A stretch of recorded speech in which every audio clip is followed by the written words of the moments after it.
የዘወትር አክብሮታዊ ሰላምታችን በእያላችሁበት ድረስ ወደ ሸገር ታይምስ ቤተሰቦች እንደምናላችሁ ሁለታዊ ዜናችን ነው ተጀመረ። እንደተለመደው አበይት ነጥቦችን አስቀድመን እናስተዋውቃችሁ። ጠቅላይ ሚኒስትር አብይ አህመድ አቶ ጌታቸው ረዳን በይፋ ከትግራይ ክልል ጊዜያዊ አስተዳደር ፕሬዝዳንትነታቸው አሰናብተዋል። ጌታቸው ረዳ በቀጣይ በኢትዮጵያ በተለይም በትግራይ ክልል ፖለቲካ የሚኖራቸው ዕጣ ፈንታ ምን ይመስላል በዜናችን ተሰሙታላችሁ። በዛሬው ዕለት የተከናወነውን የቀነኒ አዱኛ የችሎት ውለን የተመለከቱ መረጃዎችንም በዜናችን ተሰማላችሁ። የኢትዮጵያ ንግድ ባንክ ከሰሞኑ በብዙ ዘንድ መነጋገር የነበረውና ባንኩ ለኢትዮጵያ ማዕከላዊ መንግስት ያበደረው 1 ትሪሊዮን ብርን በተመለከተ የሰጠውን ማስተባበያም የምናገራችሁ ይሆናል። ሌሎች ወቅታዊ ጉዳዮች በዜናችን ይዳሰሳሉ። እንደተለመደው ያደመጣችሁን አብራችሁን ቆዩ። የቻናላችን የዘወትር አክብሮታዊ ግብዣ ነው። ወደ ቀዳሚው ጉዳያችን እናምራችሁ።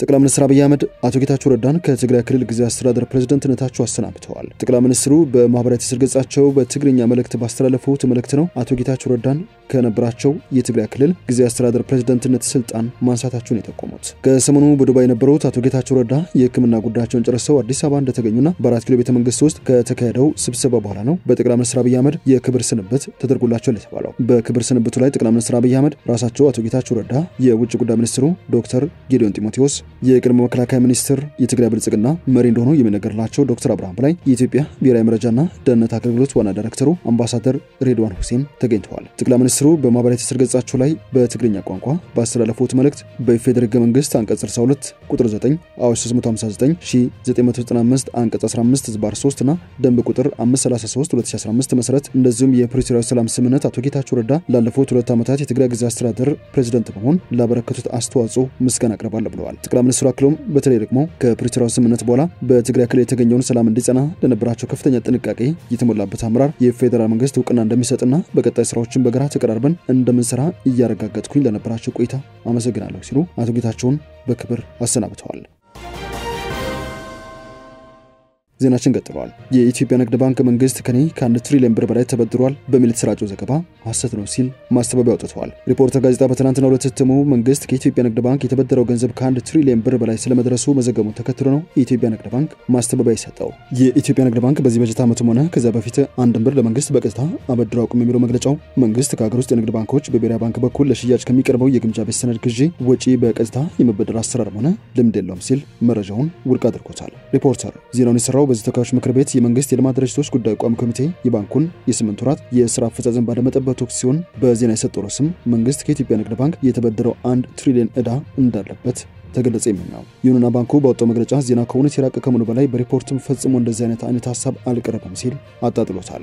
መግለጫው ሲቀጥል ባለፉት 15 ዓመታት 92% ብድር የተሰጠው ለመንግስት ተቋማት ነው ተብሏል የሚለው ሐሳብም ስህተት ስለመሆኑ ይጠቅስና የቀረበው ሪፖርት በግልጽ እንደሚያሳየው ከለውጡ በፊት የባንኩ የብድር ትኩረት ለመንግስት ተቋማት እንደነበር ማስታወሷል። ይህ ብድር አድርጎ በመጨረሻም ከ5 ዓመት በፊት እስከ 92% እንደደረሰና ከ5 ዓመት ወዲህ ግን የአሰራር የተቀየረ ቅድሚያ ለግል አበዳሪዎች እየተሰጠ ስለመሆኑ ይጠቅሳል። ለዚህም ነው በሰጠው ምሳሌ መሰረት በ8 ወራት ውስጥ ከተሰጠው ጠቅላላ ብር 264.65 ቢሊዮን ብድር ውስጥ ከ88% በላይ ብድር የተሰጠው ለግል ዘርፍ በመሆኑ አሁን ያለው የመንግስት ተቋማት የብድር ክምችት ድርሻ ወደ 72% ዝቅ ማለቱን ያመላከተ ነው ሲልም ሞግተዋል። በመሰረቱ ይህ የመንግስት የልማት ድርጅቶች ዕዳ መንግስት በቀጥታ ራሱ የተበደረው የመንግስት ዕዳ ሳይሆን የተለያዩ እንደ ባንኮች ያለው የመንግስት የልማት ድርጅቶች የተበደሩት ዕዳ ነው ሲል የሚቀጥለው የኢትዮጵያ ንግድ ባንክ መግለጫ መንግስት በእነኚህ የመንግስት የልማት ድርጅቶች ውስጥ የባለቤትነት ድርሻ ቢኖርም እነዚህ ተቋማት ካስፈጻሚ መንግስት የተለዩና የራሳቸው ካፒታል ያላቸው ለትርፍ የተቋቋመው የልማት ድርጅቶች ሲሆኑ ብድሮችን የሚወሰዱት ለራሳቸው ፕሮጀክቶች በመሆኑ ለነዚህ ተቋማት የሰጠውን ብድር የመንግስት ብድር ተደርጎ መወሰዱ ስህተት ነው ሲል አጽንኦት ሰጥቶበታል።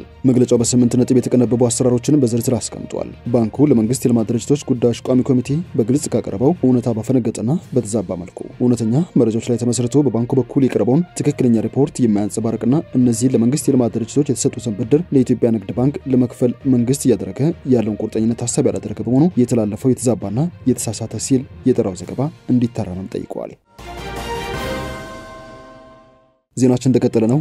ዛሬ የተደረገውን የቀነኒ አዱኛን የችሎት ጉዳይ እንመልከት። የድምጽ አንዷለም ጠበቃ ቀነኒ በበርካታ ጊዜ ራሷን ለማጥፋት መሞከሯን ከማስታወሻዋ ላይ ተገንዝቤያለሁ ሲል የተከራከረበት የፍርድ ቤት ውሎ የዛሬ የብዙዎች መነጋገሪያ ርዕሰ ነጥብ ሆኗል። በባለቤቱ ሞት ምክንያት በወንጀል ተጠርጥሮ በፖሊስ ቁጥጥር ስር የሚገኘው ድምጻዊ አንዱዓለም ጎሳ ጠበቃ ቀነኒ በርካታ ጊዜ ራሷን ለማጥፋት መሞከሯን ከማስታወሻዋ ላይ ተገንዝቤያለሁ ሲል በችሎቱ ተከራክሯል። በፍቅር አጋሩ ግድያ ቀነኒ አዱኛ ተጠርጥሮ በስር ላይ የሚገኘው አፋን ኦሮሞ ድምጻዊ አንዱዓለም ጎሳ ዛሬ መጋቢት 29 ለሶስተኛ ጊዜ ፍርድ ቤት ቀርቦ ነበር። ተጠርጣሪው አንዱዓለም ዛሬ ጠዋት አራዳ በሚገኘው ፌደራል ፖሊስ ከጠበቃው ጋር በቀረበበት ወቅት ፖሊስ በሰጠው 12 የምርመራ ቀናት ውስጥ ያሰባሰበውን ማስረጃ ለችሎቱ አቀርበዋል። ዛሬ ባለው ችሎት ፖሊስ መጋቢት 17 2017 በተሰጠው 12 ተጨማሪ የምርመራ ቀናት ውስጥም በሞዴል ቀነኒ አዱኛ ሞት ላይ 15 ተጨማሪ የሰዎች በጥቅሉ የ28 ሰዎች ማስረጃዎችን ማሰባሰቡንም ጠቁመዋል። እንደዚሁም በቀነኒ በመኖሪያ ቤት ውስጥ በሚገኝ ምንጣፍ ላይ የተደረገው የምርመራን ጨምሮ የተለያዩ ናሙናዎችን በመውሰድ ለፎረንሲክ ምርመራ ለፌደራል ፖሊስ መላኩና የምርመራ ውጤት ግን እስከዛሬ ለመድረሱንም ገልጸዋል። በተጨማሪም በሟችና በተጠርጣሪው የእጅ ስልክ ላይ ምርመራ እንዲደረግ ወደ ብሔራዊ መረጃና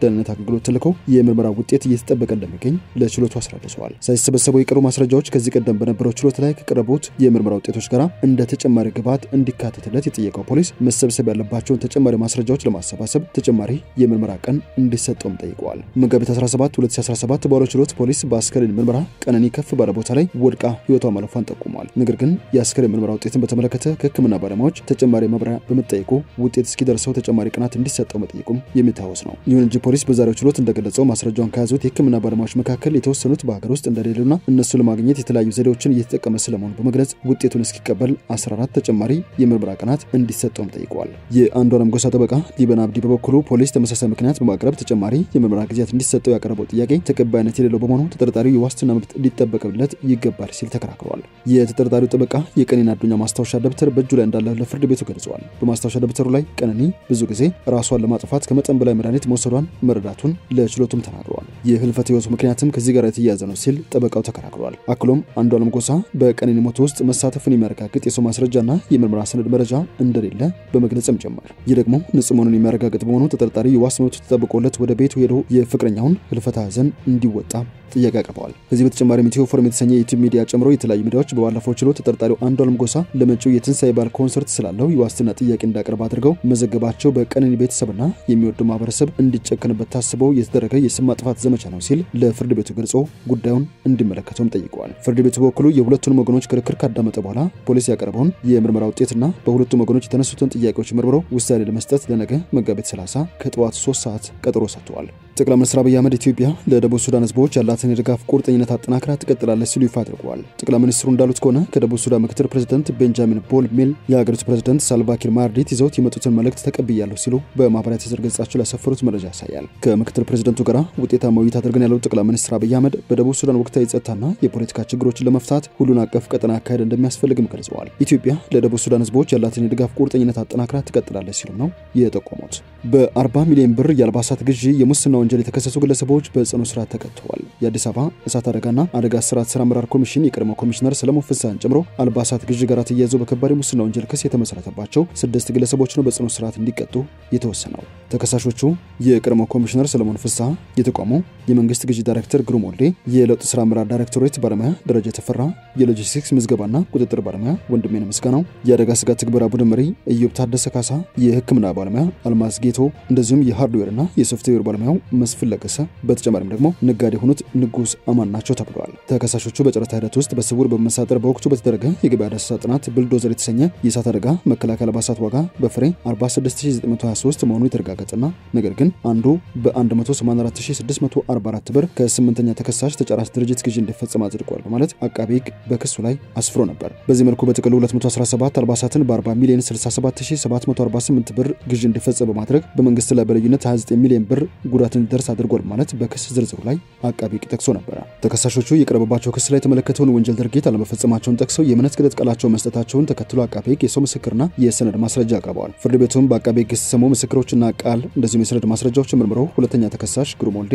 አራተኛ ተከሳሽ ወንድሜነ ምስጋናው፣ አምስተኛ ተከሳሽ ኢዮብ ታደሰ ካሳ፣ ስድስተኛ ተከሳሽ አልማዝ ጌቶና ሰባተኛ መስፍን ለገሰ በሚመለከት በአቃቤ ሕግ በቀረበ ማስረጃ የወንጀል ድርጊቱ መረጋገጡን ገልጾ በተከሰሱበት ድንጋጌ እንዲከላከሉ ብይን ሰጥተዋል። በዚህ መዝገብ በሶስተኛ ተራ ቁጥር የተጠቀሰውን የኮሚሽኑ የለውጥ ስራ አመራር ዳይሬክተሮች ባለሙያ ደረጃ ተፈራን በሚመለከት በአቃቤ ሕግ በበቂ ማስረጃ አልተሰማበትም በማለት ፍርድ ቤቱ ነጻ ብሎታል። አንደኛ ተከሳሽ ሰለሞን ፍሳና ስምንተኛ ተከሳሽ ንጉስ አማንን በሚመለከት በሌሉበት የጥፋተኝነት ፍርድ አስተላልፎባቸውም ነበር። ፍርድ ቤቱ ተከላካዩ የተባሉ ተከሳሾችን የመከላከያ ማስረጃ መርምሮ ከአቃቤ ሕግ ማስረጃ ጋር ያመዛዘነ ሲሆን የአቃቤ ሕግ የማስረጃ ለማስተባበላቸውን ጠቅሶ ከስድስተኛ ተከሳሽ ውጪ ጥፋተኛ ተብለው ተበይኖባቸዋል። አንደኛና ስምንተኛ ተከሳሾች እያንዳንዳቸው በ6 ዓመት ጽኑ እስራት በ5000 ብር የገንዘብ መዋጮ እንዲቀጡ ተወስኗል። ሁለተኛ፣ አራተኛ፣ አምስተኛ ተከሳሾች ደግሞ በ4 ዓመት ከ5 ወር ጽኑ እስራትና የ3000 ብር የገንዘብ ቅጣት ተላልፎባቸዋል። ሰባተኛ ተከሳሽ ንጉስ አማን ደግሞ በ5 ዓመት ጽኑ እስራት በ3000 ብር የገንዘብ መዋጮ እንዲቀጣ ፍርድ ቤት ውሳኔ ማስተላለፉን የታሪክ አዱኛ የችሎት ዘገባ ያሳያል።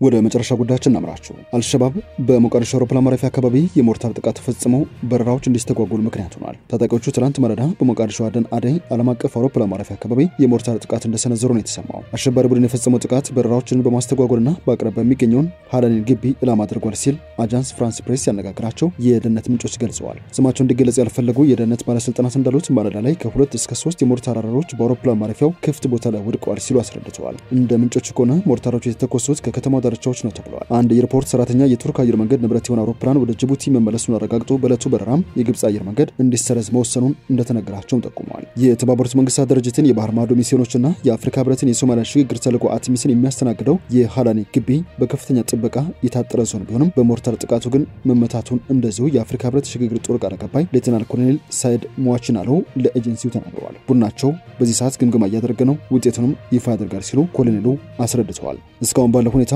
በሰው ላይ ደረሰ ጉዳት አለመኖሩና አንዳንድ የሪፖርት ስራዎችም እንደቀጠሉ ስለመሆናቸው የሀገሪቱ ባለስልጣን ጨምረው ተናግረዋል። ወደ ሸገር ታይምስ ቤተሰቦች የሰዓቱ ዜናችን አበቃ። ስላደመጣችሁን አመሰግነን። በያላችሁበት ሰናይ ጊዜ።